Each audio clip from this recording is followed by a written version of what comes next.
quick tutorial on how to restore the pressure in your boiler.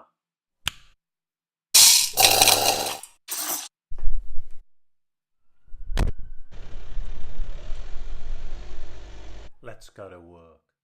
Firstly, you'll need to identify the filling loop. Some have two isolation valves, but typically braided hoses.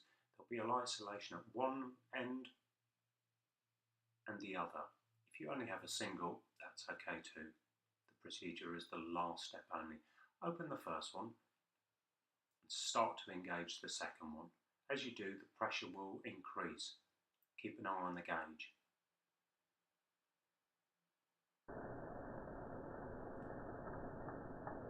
Once you've turned and got the pressure to 1 and 1.5, close the first one